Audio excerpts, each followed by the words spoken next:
What's up, guys? Are you considering setting up your business with anonymity? Are you tempted to keep your information totally private? While setting up your business anonymously sounds great, I want to tell you there's a hidden side you need to know. In this video, I'll break down for you when you should not use anonymity when creating your active business entity. All right, let's get started. Okay, the first problem in using anonymity for an active business is it's going to create problems in building your personal brand. You know, for businesses where the owner's personal brand or reputation is crucial for success, say you're a consultant or you're an influencer, anonymity is going to be a hindrance, because if you're trying to build up your brand and you're saying, hey, this is my company, this is me, and then people go and they look at your company and you're not associated with it, it may call into question whether or not you're truly speaking on behalf of your own business, or maybe you're just a shill for somebody else's company. So if you're trying to build a brand, anonymity is never going to be your friend. Set up your business and make sure you're associated back to that company. All right, the second problem you have in using anonymity with active businesses is building business credit.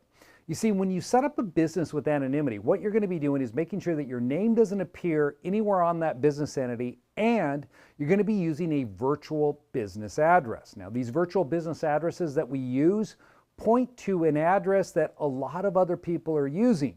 And when you're applying for business credit, one of the things they're going to do is research your business entity with the Secretary of State to see if you're actually behind your business, and they're going to look up your business address.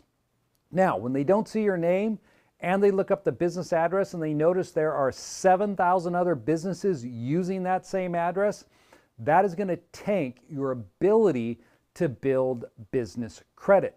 So if you're looking to build business credit, you're going to want to keep your name on there, and you're going to want to use a verifiable address that somehow points back to you.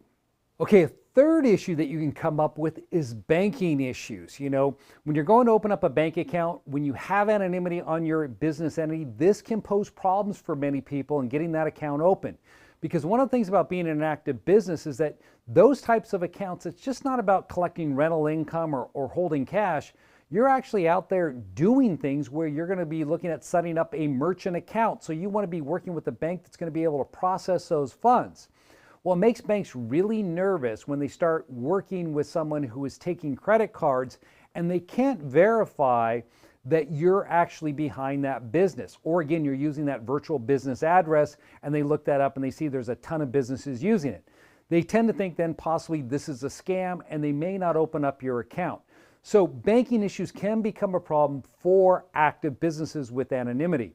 The other thing that you're going to have is if you're working with the federal government or state governments, you're going to receive increased scrutiny, because that veil of anonymity can sometimes be a red flag to regulatory bodies, and this is going to lead to that enhanced scrutiny that they need to be looking at when they're determining whether or not they're going to issue you a contract. So if I'm involved in any type of federal or state contracting, I'm going to stay away from anonymity. Okay, another problem that comes up is complexity in management.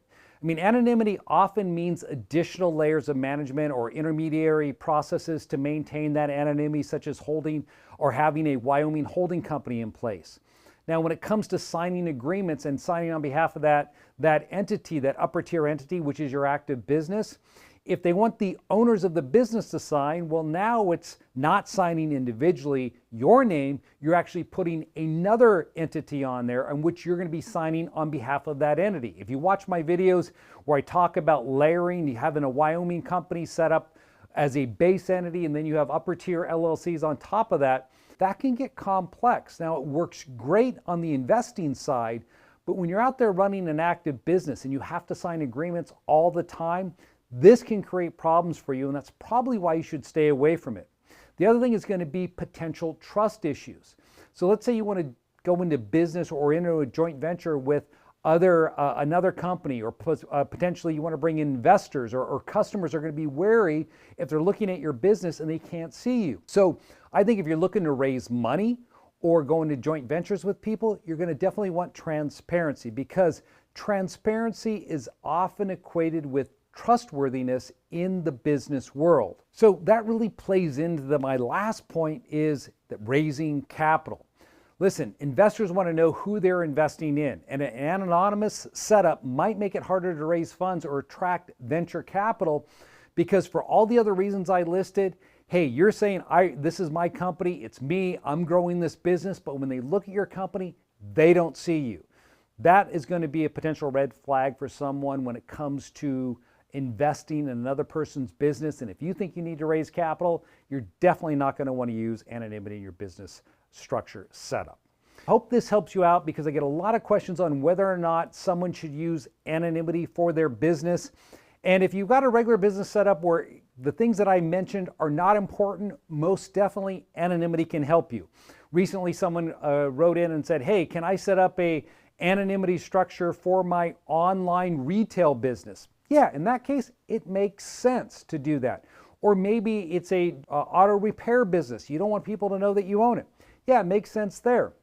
But in certain situations like I just raised, it does not make sense, and I would highly encourage you to avoid using those anonymous type structures that I recommend in my other videos when you're setting up one of those types of businesses. You know what? If you want to learn more about creating the right types of structures for your business, I'd love to invite you to my Tax and Asset Protection live event. It's completely free to attend. There's a link below in the show notes. When you come to that event, I'm going to be teaching you all about entity setups, how to set up entities the right way, who the members are, who the managers are, when to build an anonymity structure, how to set up your business so you can attract funding. And more importantly, we're going to talk about estate planning and tax planning when it comes to structuring out your entire affairs. Now, the best part about coming to this live tax and asset protection event, other than the fact that I'm going to be teaching you these concepts in more detail, is that you're going to be able to get your questions answered because I'll be bringing a team of CPAs and attorneys with me on all these live stream events where they answer up to 12 to 1,500 questions from the viewers every time we do one of these events. Hey, if you want to learn more, definitely go to the show notes, click on the link, get registered now, and I look forward to seeing you at my next event.